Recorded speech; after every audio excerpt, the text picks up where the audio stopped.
or they should be treating me. So they are actually putting like burning coal on my body. If anyone criticizes and offends my devotee, then my name, which fulfills all desire, will destroy him. So we'll see this part in more detail at the end. He's saying that those who do this, my name means the Chaitanya Mahaprabhu's name means the holy name, will which is supposed to fulfill all desires, will do what? Will destroy it. So it happens different. Thus, I will show him my compassion. Every living being is my servant. Therefore, I cannot tolerate any kind of violence against them.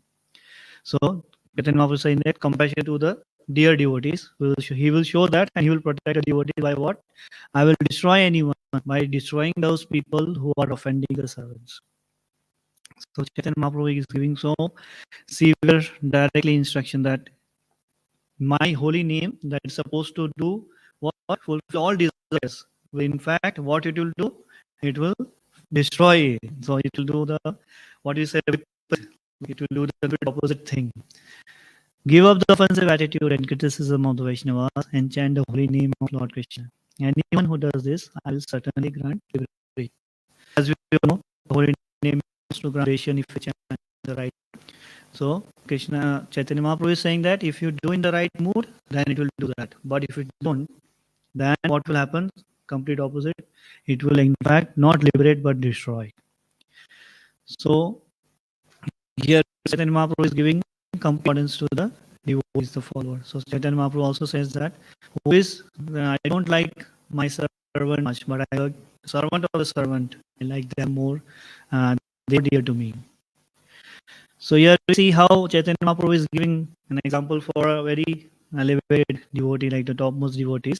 But in fact, indirectly is also telling about a normal or a regular devotee. He can be anyone. He can be a newcomer also, because we being in the material body, we can't see any person's past and future. So we don't know who is a Bhagavad devotee, who is a fight like this. So we don't have to discriminate because we have to treat everyone as a devotee of Krishna. So here, Prabhu kahe tumhe Krishna bhakta pradhan, tomake priti kare sahi bhagyavan. So Chaitanya Mahaprabhu say that Ramananda Rai, you are the foremost of all the devotees of Krishna. As we all know, Ramananda Rai was very to Mahaprabhu. So he's saying that you are foremost of all the devotees of Krishna. Therefore, whoever loves you is certainly a very fortunate person. So, context here, just to give the context, Chaitanya Mahaprabhu is saying that, O Ramananda Rai, because that King Prataparudra, he is being a materialist person. Since I said no to Bhattacharya that will not be a materialist king, but because that king is showing favor to you, Ramananda Rai, and just by doing that, he is serving you. So by doing so, he has become very dear to me. And now I will give him mercy. So Chaitanya Mahaprabhu, who has said complete no to meet a king, Prataparudra, here he says that because Ramananda Rai, he had served you, I will now give him more mercy than what is even not like exploring. So Chaitanya Mahaprabhu did complete opposite for him. So because he served in a proper mood to Ramananda Rai. Then here we see for Haridas Thakur, he says, Prabhu Valle Suna Mora Haridas, Divas ko ye tumhara sange kailavas. दिलार देखो तुम यार संगे कहा कथा से अवश्य आमा पाबे नहीं का अन्यथा. So Lord said, listen, my dear Haridas, anyone who resides with you for even a day or speaks with you for even a moment will certainly achieve me. There is no doubt about it. So, as most of us will be knowing, Haridas Thakur was considered like at that time like a low class person because he was a Muslim family. He was trying to serve and like he was trying to chant, trying to serve Jagannath from a very distance. So Chaitanya Mahaprabhu only declared that whoever even spends some time with you or even speaks with you, it becomes very like dear to me, and they will like certainly like they will achieve means they Chaitanya Mahaprabhu will grant them and serve to them.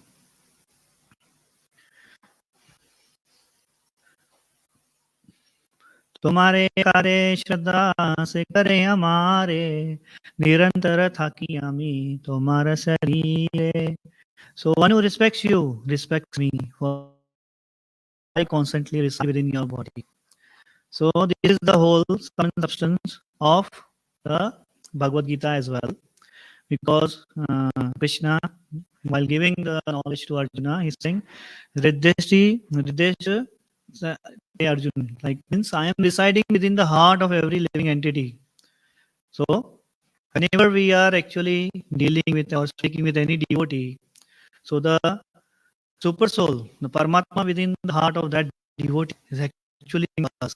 He's observing. So whenever we feel happy with seeing some devotee like whom we don't even know, that connection is actually coming from where? From the Paramatma within our heart, connecting to that Paramatma within that person or devotee's heart.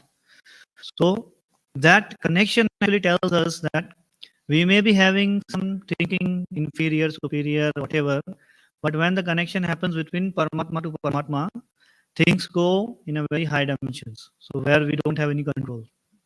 So here Chaitanya Mahaprabhu is directly telling to Haridas that Das Thakur, that I constantly reside within your body. So he is there as Paramatma, but here he is telling to him that I am residing with you personally. People may not see that because as we all know, Chaitanya Mahaprabhu was directly involving himself at every position and every time to protect Haridas Thakur, to give him the proper all requirements. So he's telling you that I reside within you. And we should know that he's there within us, within every other devotee that we are coming into contact also. So here, Advaita Acharya is declaring in saying that. So here he's telling in terms of how demigod worship and things, but he tells about the main thing about the Vaishnava religion also. That you are the supreme lord of all the demigods. Everything even seen and unseen by human vision is under your control. When one tries to worship the servant but disregards the master, the servant cannot tolerate this offense. Uh, so sorry, I think here some mistake have happened, but here he says that the master cannot tolerate this offense. So this is the main thing. Everything, everyone seen and unseen by human vision is under your control. He's telling to Lord Chaitanya. When one tries to worship the servant but disregards the master, so what happens? The servant cannot tolerate this offense. So yes, he's saying that if we only try to please the servant also and then forget the master, that will be also an offense. So here we're saying that the servant cannot tolerate this offense. So this is also true when if you are going in the other direction, when you're just trying to please or so-called say to a person that you are very great. So we may be demeaning some other devotee or in fact demeaning the Lord himself. So that cannot be good or liking to that devotee also. So he may make a show of accepting his worshipper's service, but in the end, he vanquishes the so-called devotee. So he's telling in a way that Chaitanya Mahaprabhu is the servant of the Lord. He's showing that there in that particular incident in the Chaitanya whole Leela. But if we forget that he is related to Krishna and when he's concerned himself, so it will not be good. It will not be good for that person who is just trying to show off and trying to please him. So other incidents you see here is Ye me bhakta jana partha name bhaktasyate jana mad bhaktanam che bhaktas ye me bhakta tamamta. So Krishna is also boldly declaring in the Bhagavad Gita. So we see this same thing repeated by Chaitanya Mahaprabhu in the Chaitanya Chaitamrit Madhya. The same thing also comes in the Bhagavatamrita. So where Krishna tells to Arjuna very boldly, why you are so dear to me? Because he says, my dear Partha, those who claim to be my devotees are not my devotees. But those who claim to be devotees of my devotees are actually my devotees.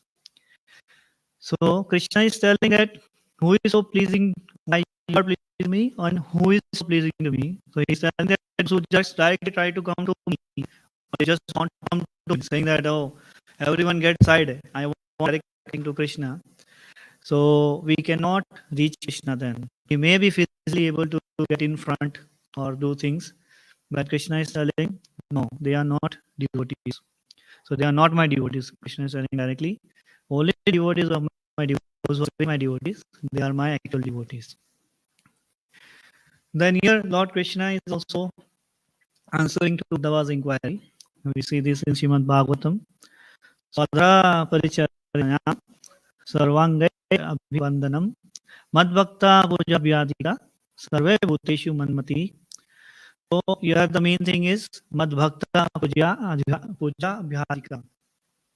So those they who worship other devotees and find all living entities related to me.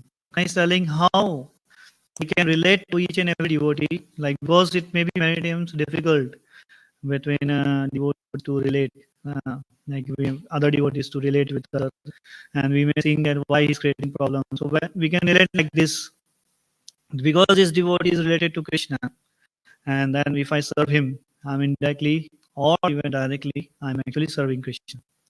So we can relate in this way. So he said that here, my devotees take great care and respect in rendering me service. So that is obviously to be followed because whenever we are worshipping Krishna, we have to follow great care and respect. And they offer obeisances to me with all their bodily limbs. And they worship other devotees and find all living entities related to me. And for me, they engage the entire energy of their bodies. They engage the power of speech in the glorification of my qualities and form. So Krishna is telling the main thing here is they also worship other devotees. Not just they worship Krishna only, but they worship other devotees. So now here we see further description like how that worshipping the devotees is so important. So Lord Shiva here is answering to Uma, the Devi Durga, that aradhananam sarvesham vishnuradhanam param tasmat parataram devi tariyanam samacharam. So there is saying that my dear Devi, although the Vedas recommend worship of demigods, the worship of Lord Vishnu is topmost. So among all the demigods worship, Vishnu, the worship of Vishnu is topmost. But here is saying, however, about the worship of Lord Vishnu is the rendering of service of Vaishnavas who are related to Lord Vishnu. So here, why we are discussing all these things, and so is basically the glorification of the devotees. How the serving of the devotees is important, and how this relates to our sadhana, because the topic itself says that good sadhana involves respecting devotees. So, as we can see, the main part of sadhana overall is on the chanting. We have to somehow or other we are trying to improve our chanting, and that chanting is nothing but a mercy that we have got from our Guru Parampara itself, going from spiritual master to Prabhupada to all the Guru Parampara, because they have given us this chance to chant. We are able to chant actually. So it is not that we are able to do anything on our own. So, and this I can say personally from myself, seeing my past, like past few years before I came to ISKCON, I can say that yes, that is definitely true, because I was nowhere seeing that I could have been here chanting or being among the devotees. So they have this mercy, and same thing is also come by prayers and blessings of devotees. So it may be happening sometimes that we are chanting and the chanting is going good, and some days maybe like we are trying so hard but the chanting is so bad. So directly or indirectly, it is actually coming from here what blessings and what prayers we are carrying with us, all the devotees. Because somewhere, some place, some devotee might be praying, thinking about us, and Krishna might be picking, because again, Krishna sitting as the Paramatma in the heart of the devotee may be saying that, oh, this devotee is praying for that devotee, that person, not even the devotee. So Krishna may think, let me do some good for that person then. And by doing that, what Krishna does, Krishna gives us the mercy. That is lolyam. Krishna gives us the taste. So this taste is like to get Krishna only one. There is only one cost. That is lolyam. Lolyam eka tulyam. So to get Krishna, only price you have to pay is lolyam. But to get lolyam taste, uh, there is no price. You can't be bought. It can't be like purchased from anywhere. It can only come out of the other devotees or some more like superior spiritual masters. They can only give that.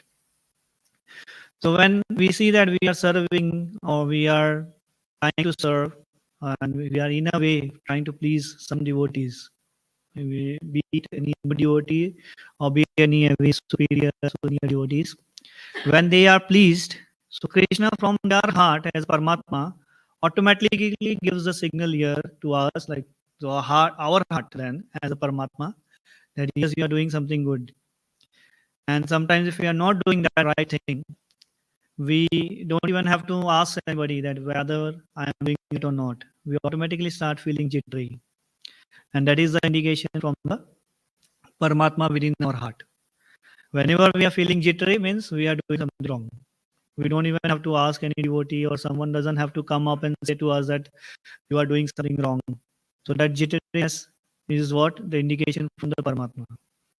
So ultimately, this all thing is where that Paramatma within the heart will be pleased. And that only will give us the lolyam and then only we'll get the taste.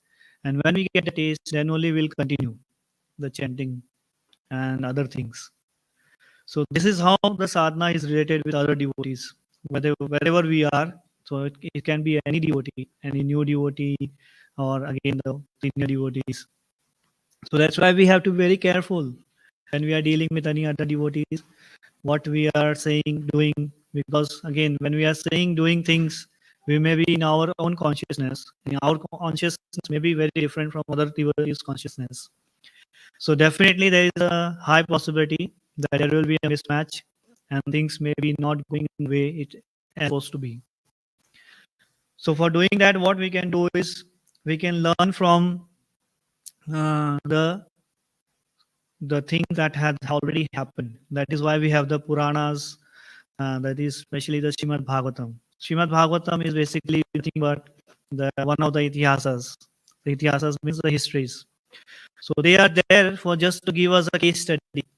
So case study means we take the case study, we learn, and so that we can, we understand what has happened, and so that we go ahead and don't do the same mistake.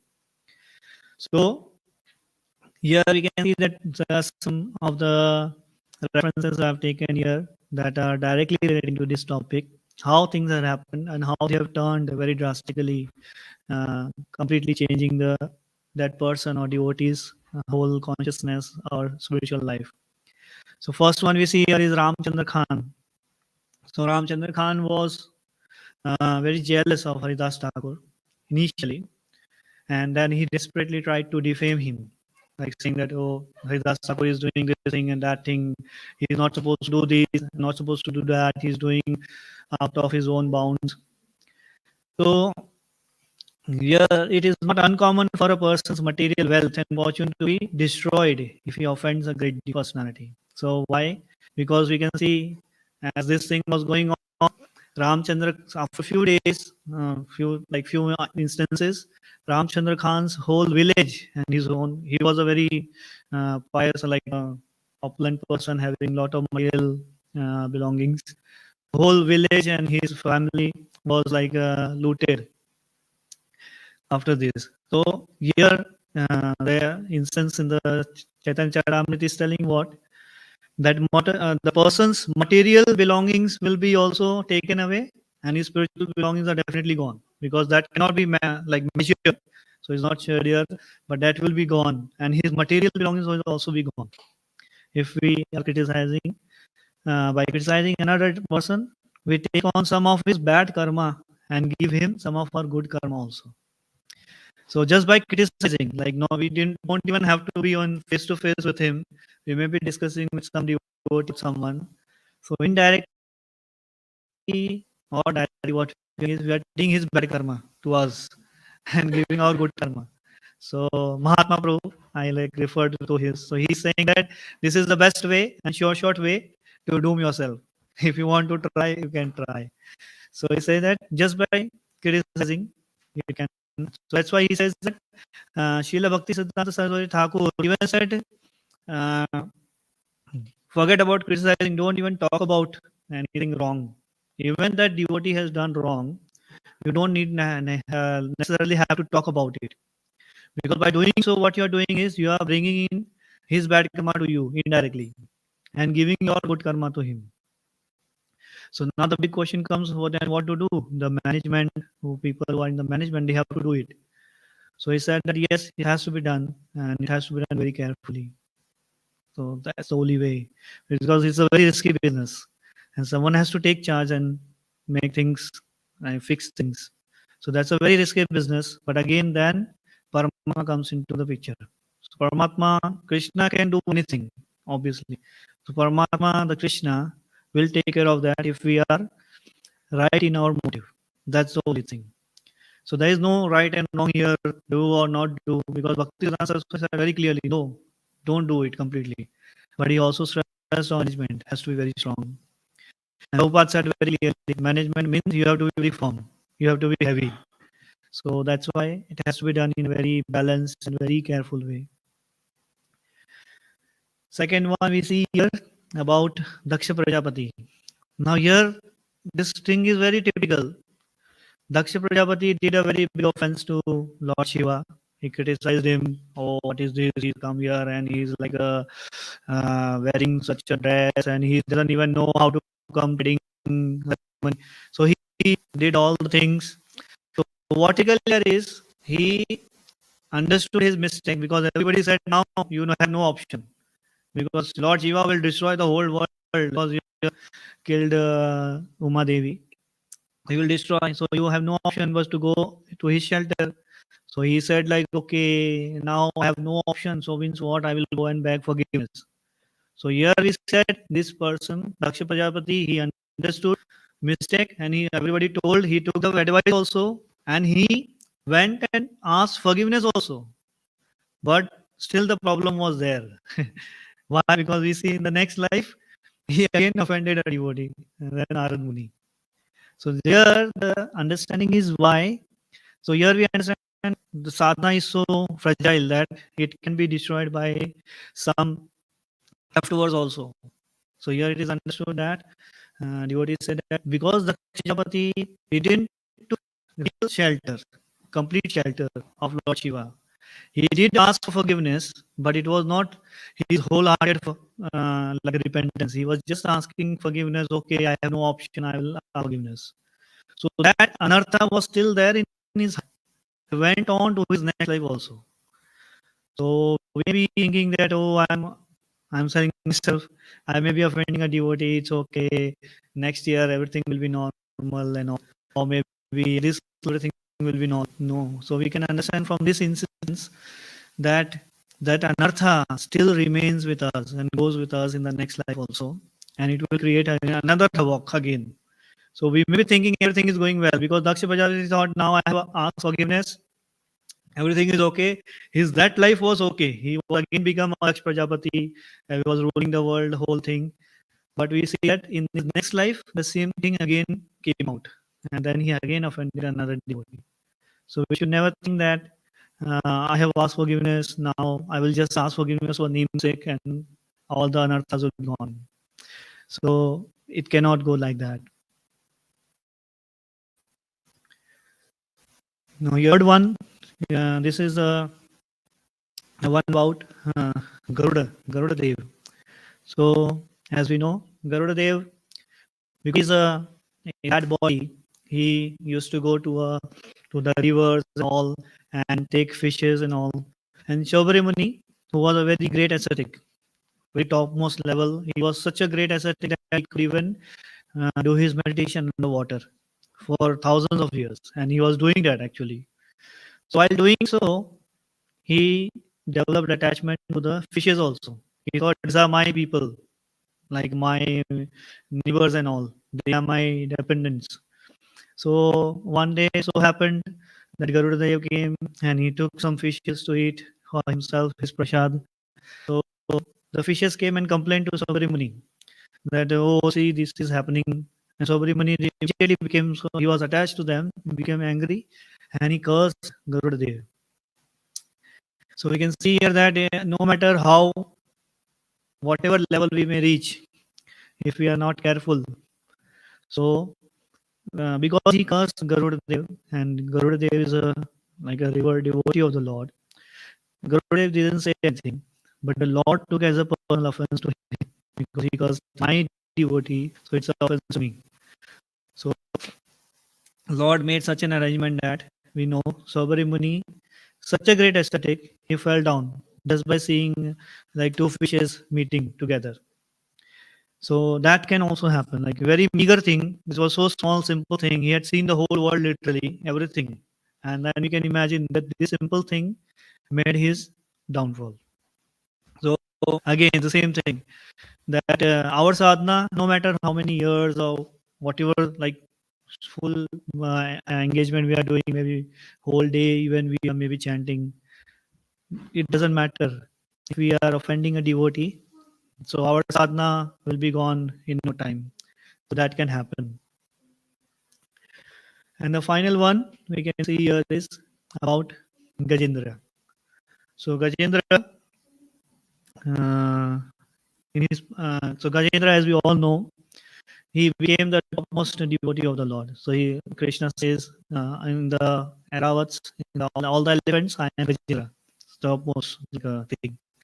So we all know that Gajendra, how he was stuck in the crocodile, took him when he went to the lake, and then he started like trying to see like nobody is helping me, trying to pray. So his previous years, previous lives, all the prayers came to him. Then he started praying Gajendra Moksha. That is a very much topmost prayers, Gajendra Moksha. So see here in the Bhagavatam, it describes after the Gajendra prayer, it is described how the crocodile in the previous life he was a some Gandharva, ha and hu. So he was hu, and the name was ha ha and hu. Funny name, but so who actually did is he went and in the water and he pulled some yogi doing his like a Sandhya Vandan. So then that devotee he cursed him, you become a crocodile. But the interesting part here is about Gajendra. In his previous life, he was Lord Indradumna. So and not Lord, the King Indradumna.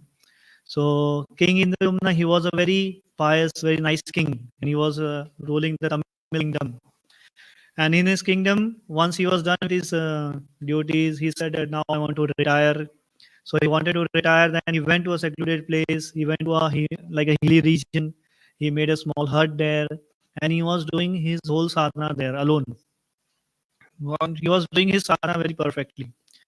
And one day, Agastya Muni, he happened to be coming that side. So Agastya Muni came with all his followers. They reached there, and Agastya Muni saw that this he is a king. He knew everything. So and then he saw that this person, king, he's like giving no, showing no interest to this all the people that has come with me. So Agastya Muni got angry.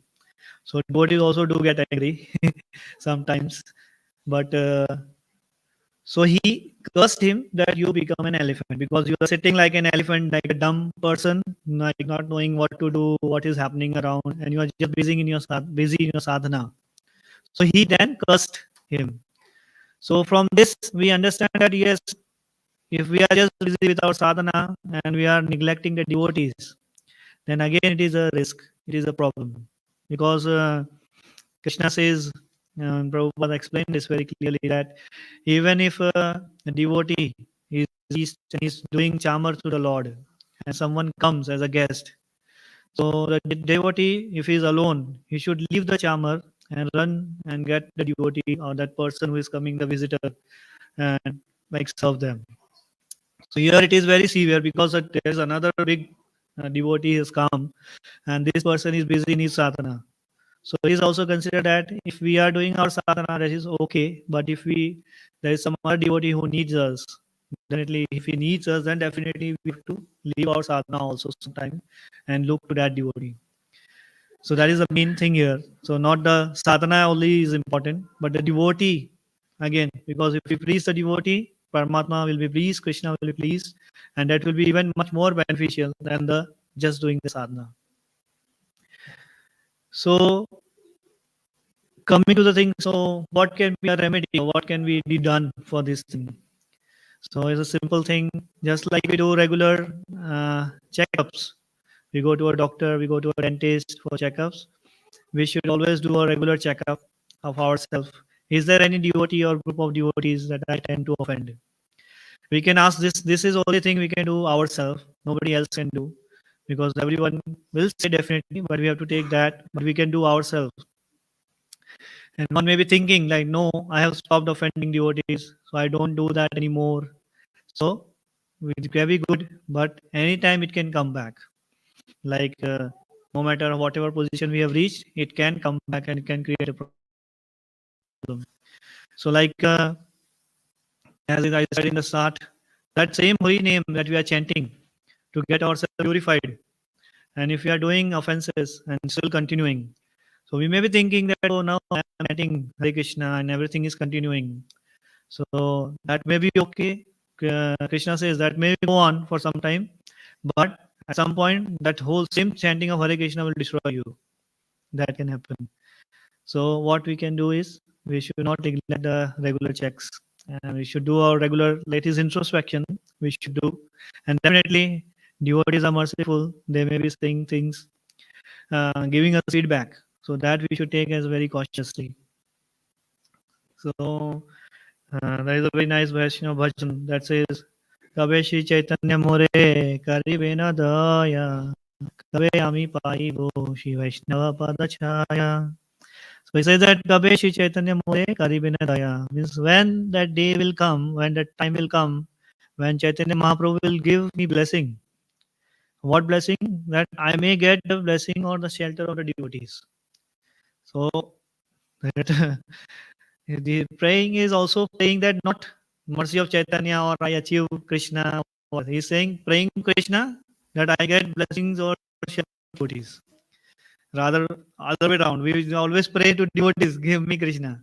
But here he's praying that I will read that Vaishnava Bhajan that he's saying Bhakti Vinod saying is uh, that please Chaitanya Mahaprabhu, when that time will come, when I will get the shelter of the devotees. And then he says that it was ended. Vaishnavera Avedana Krishna Daya Maye. So he's saying that why? Because if that Vaishnava uh, invokes Krishna or he says to Krishna, that is this devotee is very nice, then Krishna will not say no. Ehena pamara pati habina sadaya. So when that devotee will say to Krishna, yes, this devotee is very sincere, then Krishna cannot say no. That is the main thing. Because in the Bhagavad Gita also, Krishna declares, like Krishna doesn't say himself, oh Arjuna, declare that my devotee will never perish. Krishna says to Arjuna, no, you declare. And then the uh, devotees are questioning why Krishna is not declaring himself. Why Krishna is asking this Arjuna to declare? Because Krishna is saying everything. He is giving the knowledge, all the knowledge of Bhakti Yoga and all Dhyana Yoga. Why Krishna is not declaring my might will never perish? He's saying, oh Arjuna, you declare. Because everybody thinks Krishna is a very mistake. He is very chore. He says all the he says something and does something else. So Krishna may turn anytime, but when a devotee says something, Krishna cannot say no. So that is like a checkmate to Krishna. Because if we want to get something from Krishna, Krishna will say, yes, I will give you. Krishna may twist us things like that, that he will give also, but we will be in misery. So, but when a devotee says something, Krishna will never say no. So that's why Krishna says, oh Arjuna, you declare so that the whole world will know that this is true. And my devotee will never perish. So he's giving that importance to a devotee. And so we know that the devotee's presence in our life is Krishna's arrangement. And when devotees are pleased, our sadhana will improve. ultimately, automatically, we say that our chanting is nice. We may be thinking, oh, I am doing nice, but yes, it is some devotee somewhere praying or thinking about us, telling to Krishna, oh, this devotee, let him do something good. That's how our sadhana improves. So thank you very much. I'll stop here. If anyone has a question or any, I will not say question, any suggestion, recommendation. Yes. One question. Sometimes as well, like how Hare Krishna Prabhu. One doubt. So when you said chanting the holy name can destroy as well. So could you please a bit to clarify more on this? Yes, so like it is given in the perspective that some devotees may think I am doing like we may be having in a temple, some devotees may thinking or some newcomer may be thinking, oh, I am chanting. It is said that if I do like any Vaishnava aparadha and something, it is said Krishna consciousness is destroyed. But I am chanting, my chanting is going on. So that is the case where Daksha Prajapati was thinking that my everything is going well, so I don't have to now worry. So that actually didn't come in this life also, but it came in the next life. And then again, Narad Muni was destroyed. So Krishna says the same my holy Chaitanya Mahaprabhu is declaring that same holy name that is supposed to deliver, it will destroy. So because it will create another thing, it will come. No matter Krishna says that, because Krishna also says this, my devotee never perish. So when I'm chanting, how it will perish? So Krishna will make some arrangement that we only leave the holy name rather than the holy name leaving me. So still chanting, we may think is going well. It may be not. Thank you, Prabhu. Thank you, Rama. I've heard that it's actually offensive when we see a Vaishnava and we're not happy inside. This is actually also offensive. We should be smiling when we see a devotee. Yes. So we can understand the importance of serving devotees and understand the importance of worshipping the devotees for spiritual advancement, but nonetheless, internally we don't feel like this always. So even when the feelings are there, what should we do? So first thing is that when we don't feel happy, we are still trying to show that I'm happy with that devotee. So we should know that that devotee may not know it, but Paramatma, Krishna within the heart, everything. So Krishna within our heart knows that, oh, you are not happy seeing this devotee. So Krishna may directly tell that devotee also, oh, this devotee is not happy with you. But Krishna may also tell that devotee, this devotee is low at lower consciousness, and that devotee will not feel offended. So if our attitude, it all depends on our attitude, how we approach it. We may be not happy now, but if we don't have that grudge with that devotee, like fighting back, we may not fight back, then it's okay. Because it's our material body conditioning. We are made like that. Our position in this material world is the reason, main root cause that we are enemies of Krishna. So that is there in our body. And that is what we are made of. So whenever we see someone, we immediately feel envious. That is our, like we are on with that. But as long as we're not going to hurt that devotee or creating like a consequence of that feeling, till that point it's okay. So we just can only pray to Krishna.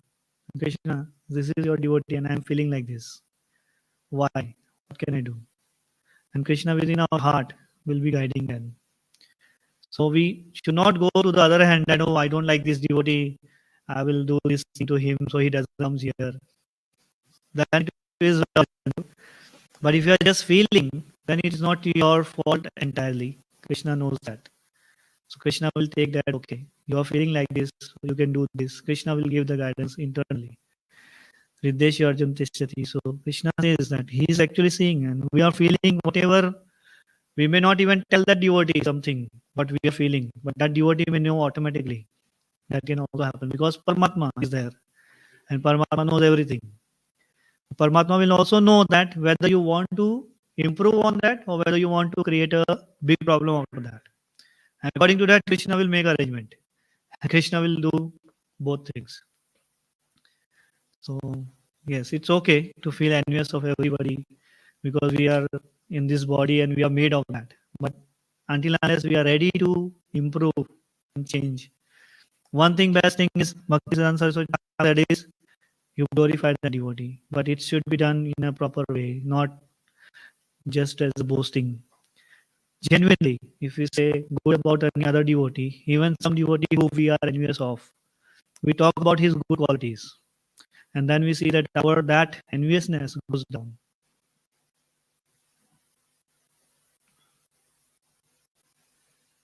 Yes.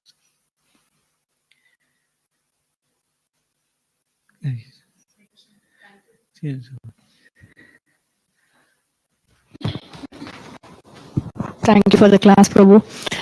One question for me, this kind remedies. So you're telling we have to check ourselves, right? So in case sometimes if we do knowingly, we can check ourselves. But if sometimes unknowingly we do something, we don't know whether we have offended or not. Who will help us? Like Paramatma, of course. But is there any other way we can do these checkups? Who can help us? Like physically, I mean, like when, It's like saying if my tooth is broken, it's paining. So I know it's problem. But then if you say someone else can check, so it's difficult. Only dentists can check. Yes, Mhm. so very senior devotees can check. Mm. But that our feelingness of jitteriness that is coming from within, that is Paramatma is giving us indication. We can go to a devotee and ask, senior devotee, confidentially or like openly in a class, we can ask why this is happening. Some devotees who have already gone through that things will tell. Okay. Yes. Thank you, Prabhu.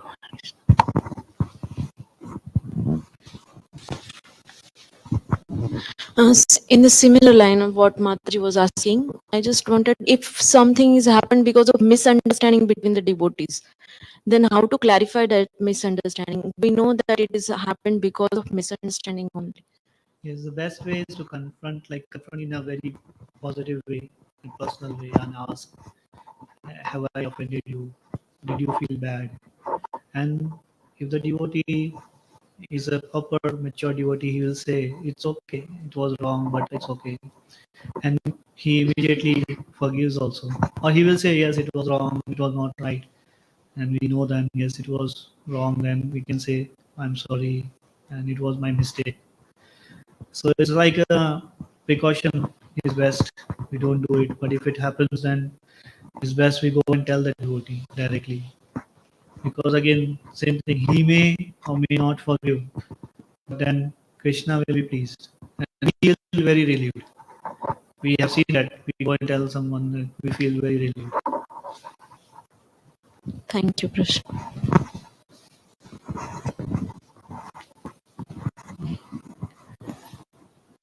Okay, so thank you very much for giving me this opportunity. And please forgive me if I have spoken out of my understanding. Anything. Hare Krishna. Sorry? Yes. Would you be okay to share to whoever needs? Yeah.